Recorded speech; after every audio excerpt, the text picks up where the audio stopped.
निवासी महबूबा मुफ्ती सांप्रदायिकता की सियासत करने का लगाया आरोप। जम्मू कश्मीर में बेरोजगारी बढ़ाने का ठहराया दोषी।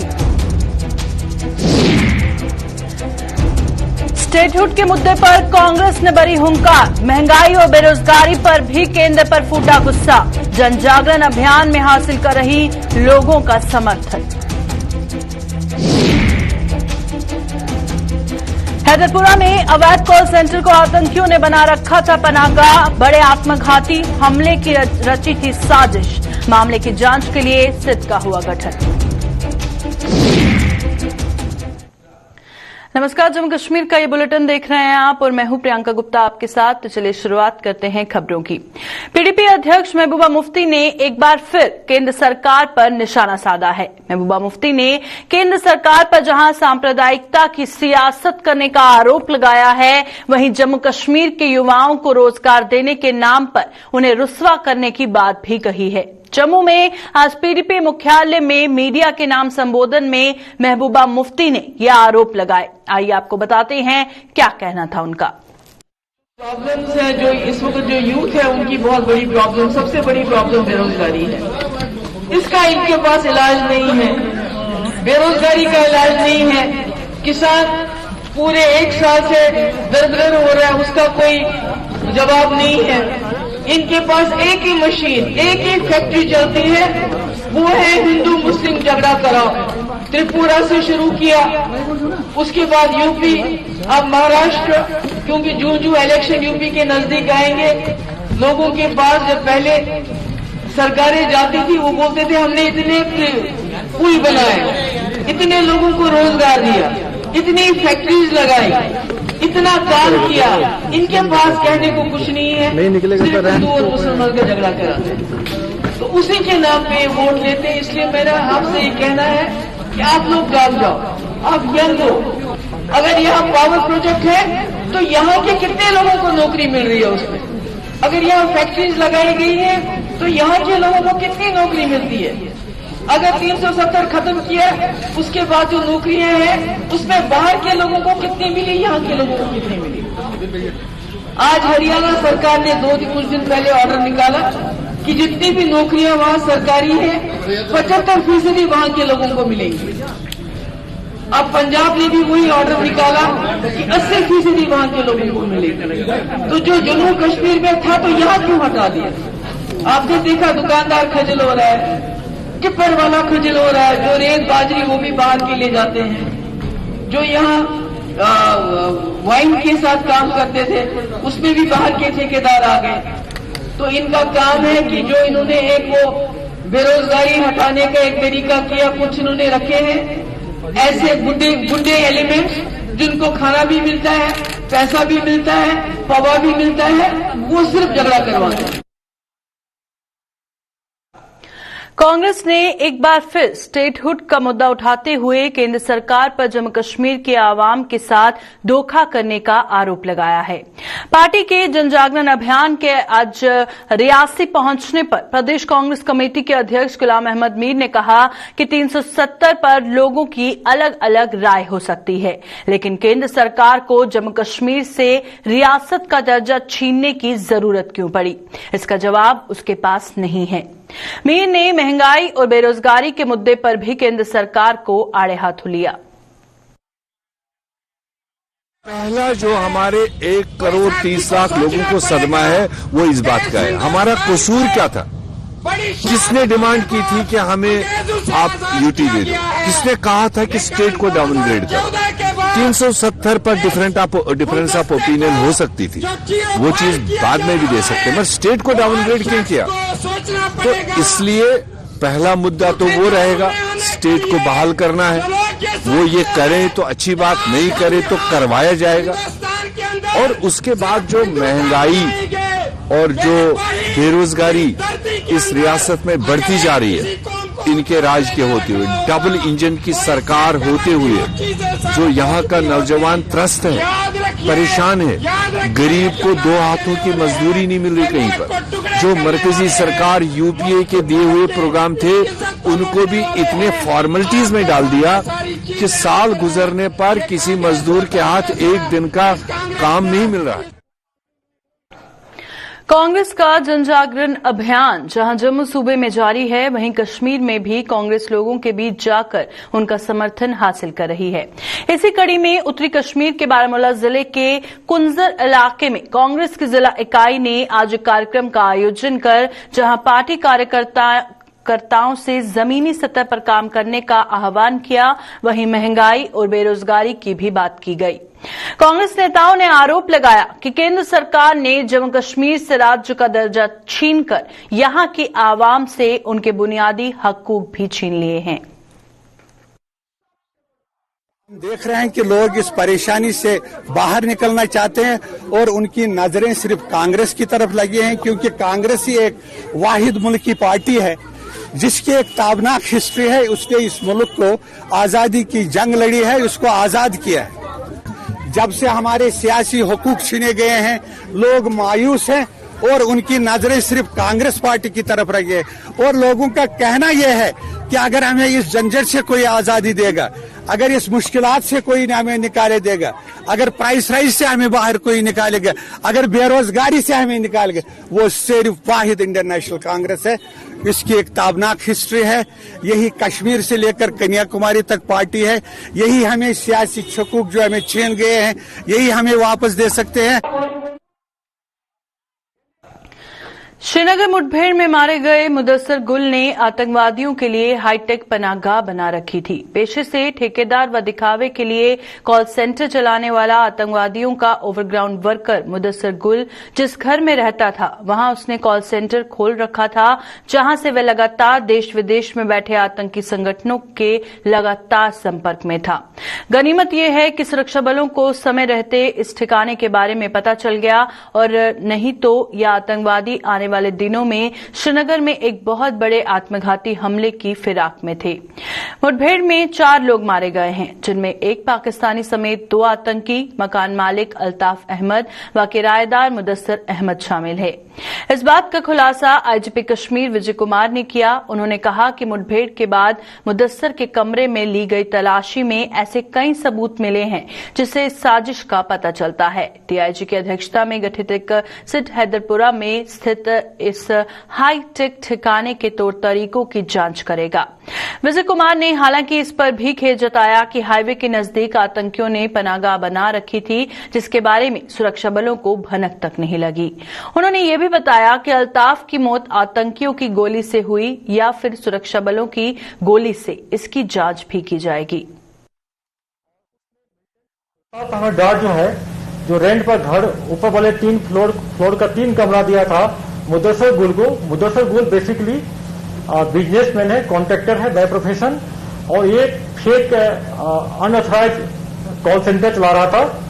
6 केबिन है, उससे बहुत सारे सामान मिला है, और उसमें मिलिटेंट्स का एक कमरा में हाइडआउट था जिसमें बहुत सारे सामान मिला है। मैं शेयर करना चाहता हूं कि इनकाउंटर में 2 पिस्टल मिला है और 3 मैगजीन, 6 फोन, टेलीफोन जो मिला है, मोबाइल फोन ये मिलिटेंट के पास से, और 4 मोबाइल मिला है हाइडआउट से।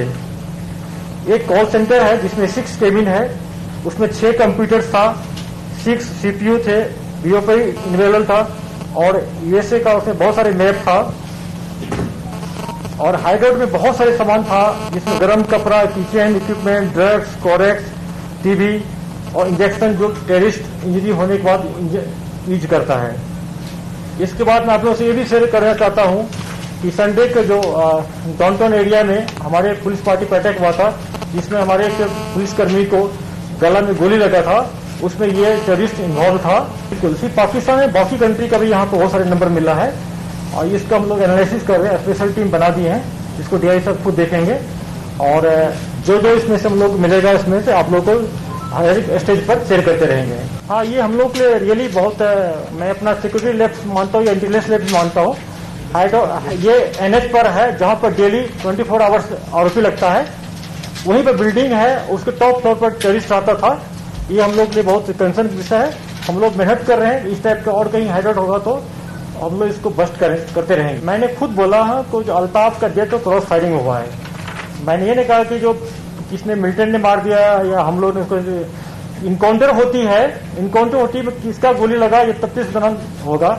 किस जगह लगा है। हो सकता है कि अगर उसके बॉडी से पिस्टल का राउंड लगा है तो ये 100% मिलिटेंट ने मारा है। अगर एक एक लगा है तो हम कहेंगे कि हमारे फायर से लगा है पूरा।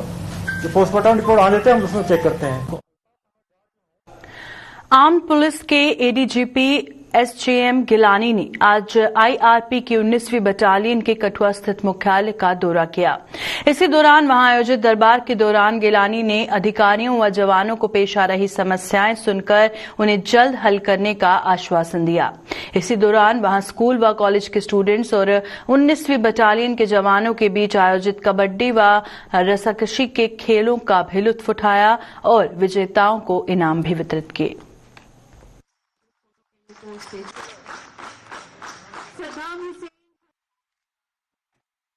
Law and order, anti militancy और बाकी जो हमारी ड्यूटीज है आर्म्ड पुलिस की, सीओ साहब ने बताया कि डिस्ट्रिक्ट पुलिस और आर्म्ड पुलिस या आईआरपी में कोई फर्क नहीं है और वो फर्क दिखना भी नहीं चाहिए। हम लोग सब एक ही फैमिली का हिस्सा है। कश्मीर के बांडीपुरा जिले में अपनी छटा बिखेरने वाली वुलर झील के तट पर आज वुलर फेस्टिवल का आयोजन किया गया। बांडीपुरा विंटेज पार्क में पहली बार आयोजित इस फेस्टिवल का मकसद पर्यटन को बढ़ावा देना और इस झील के संरक्षण का पैगाम फैलाना था। फेस्टिवल के दौरान कश्मीर की कला और संस्कृति के अलावा कलाकारों ने यहां के पारंपरिक लोक संगीत से भी लोगों को मंत्रमुग्ध कर दिया।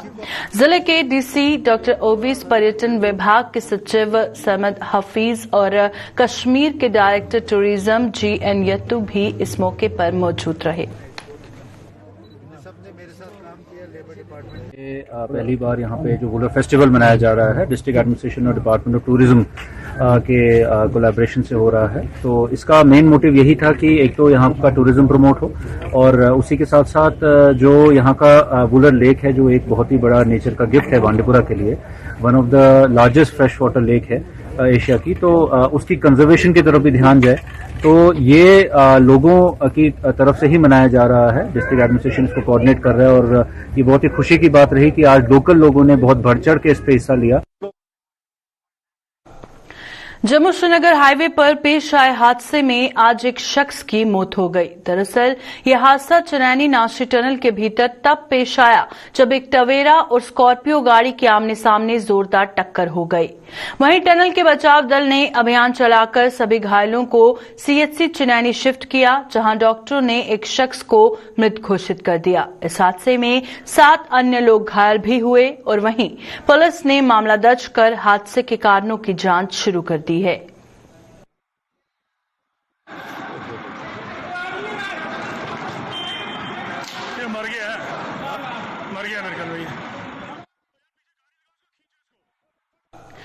डोडा में आज से करीब 3 साल पहले बनाया गया शॉपिंग कॉम्प्लेक्स बद से बदतर हालत में है। म्युनिसिपल कमेटी के अधीन आने वाले इस शॉपिंग कॉम्प्लेक्स में साफ सफाई की व्यवस्था न होने के कारण यहां दुकानें चलाने वाले दुकानदारों की दुकानदारी प्रभावित हो रही है। गंदे शौचालयों से उठ रही बदबू किसी महामारी को दावत दे रही है, लेकिन इसके बावजूद म्युनिसिपल कमेटी डोडा लंबी ताने सोई हुई है।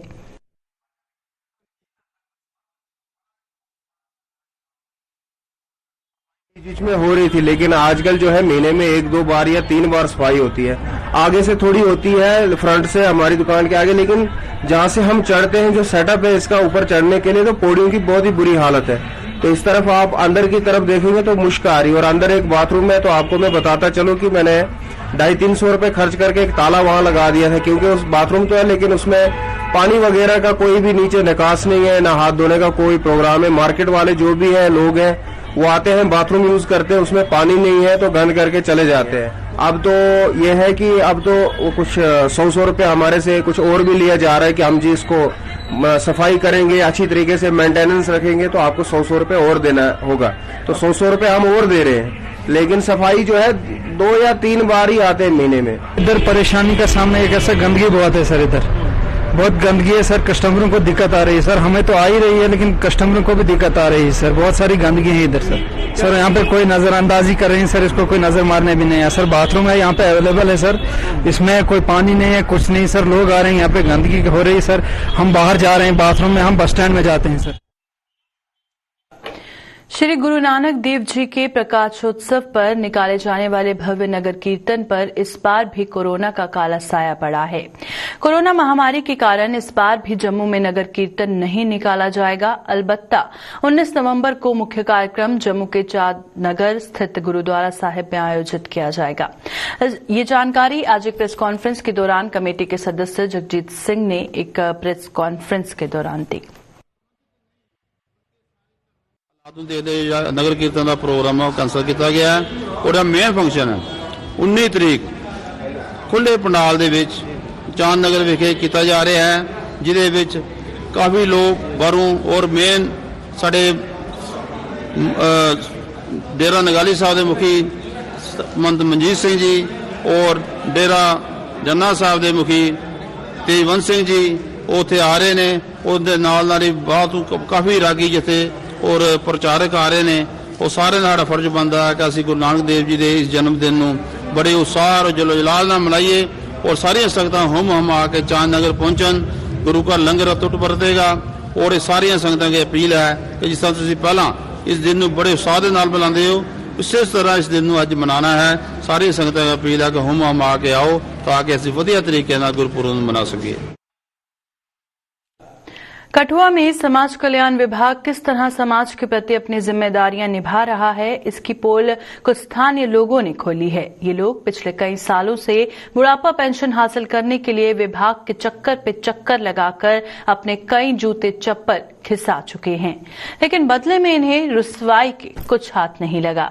एहसास चंद नाम के एक बुजुर्ग ने 2017 में, जबकि एक अन्य युवक ने अपनी बूढ़ी दादी के लिए 5 साल पहले बुढ़ापा पेंशन का आवेदन किया था और अब आलम यह है कि मदद न मिलने पर ये समाज कल्याण विभाग को कोसने को मजबूर हैं। परेशानी है जी 2017 में कागज दिते है, अज तक कदे आदे बैंक च जाओ कदे आदे थोड़े पैसे नहीं आए, दुबाड़ी मारी दिता सन। ये बुढ़ापे की पेंशन महाराज पेंशन वास्ते कागज दिते थे 2017 च, अज तक दबाड़ा लवांदे थाएं थाएं, कदे आदे बैंक च जाओ थोड़े कागज बने दे रसीदा दित्तियां, बैंक वाले कोल जन्ने तो गलांदे असें घरा थोड़े देने थोड़े पैसे नहीं आए। हूँ 2-3 बारी इतने दौड़ते गया तो गलांदे अजें थोड़े कागज जम्मू टेके दे अज तक दिया नहीं पेंशन नहीं कोई भी दुबाड़ी मारी दे आने का रसीद इतने कठुआ ने कट्टी दी दफ्तर वाले।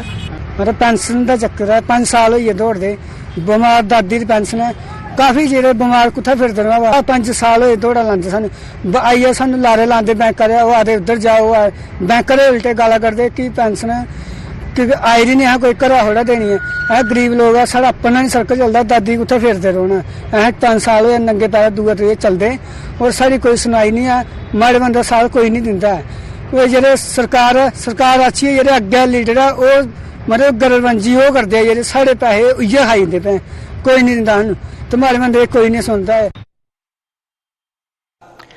अभी के बुलेटिन में फिलहाल इतना ही, दीजिए इजाजत, नमस्कार।